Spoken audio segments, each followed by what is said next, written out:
क्या कहते हैं भाई, सबका ये ख्वाहिश होनी चाहिए कि हमें जो है ना कलमे की मौत आए। मेरी भी ख्वाहिश है, आपकी भी यही होनी चाहिए कि हमें कलमे की मौत आए और कलमे पर मर जाए, क्या है, ईमान पर मौत है।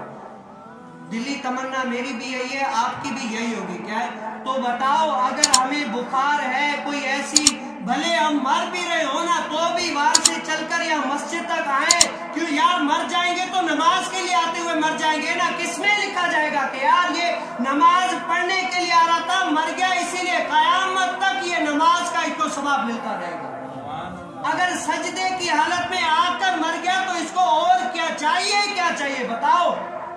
हमें अगर सर में दर्द होता है तो हम नमाज नहीं पढ़ते। बताओ ये कौन सा मुहिब्बे रसूल है, ये कौन सी जो है ना ये आज की है, कौन सा ये तरीका है। हम तो चाहते हैं कि कलमे की मौत मरे। कलमे की मौत ये है कि भले तुम, और आपको पता है हजरत सीना इमाम हुसैन से मोहब्बत कितनी थी नमाज से, तलवारों के बीच में भी नमाज है। हमें सर में दर्द हो जाए हम नमाज नहीं पढ़ते यार।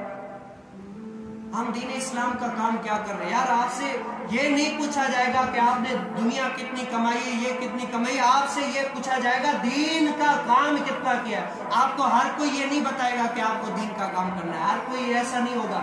अभी तक तो हमारे जहनों में ये पड़ा हुआ है कि इमाम साहब हमारे लिए सिर्फ इसलिए होते हैं कि हमारी जगह पर नमाज पढ़े, नमाज पढ़ी बस हम सारे छुटकार हो गए, अजान दी हम जो है ना सारे बरीज जिम्मा हो गए। नहीं, उसको अपने का जवाब देना, तुम्हें अपने का जवाब देना है हर किसी को। इमाम साहब का मतलब सिर्फ नमाज पढ़ाना माजरत के साथ नहीं है। इमाम साहब का मतलब ये है कि उस माशरे में जो बुराई है खत्म करे, उस अपने आप बिठाकर उनको बताए कि यहाँ पर इस्लाम इस गोट में फैल चुका है, अब आगे कैसे फैलाना है आप वो बताए, वो डिस्कस करते हैं। हमारे गोट में कितना फैल चुका है, आगे हम क्या पहुंचाएंगे बताओ। ये है मतलब, आप ये कभी भी भूल में ना रहिएगा।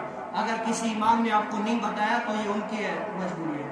हम कयामत के दिन हम सबसे ये पूछा जाएगा, क्या है, हम अपना इस्लाम आपसे सिर्फ अभी वक्त का तकाजा करता है कि आप इस्लाम को वक्त दें। अल्लाह अज़्ज़ वजल से दुआ है, मैंने जो कुछ कहा सुनाया अपनी पाक बात में कबूल फरमाए, जो कुछ गलतियों को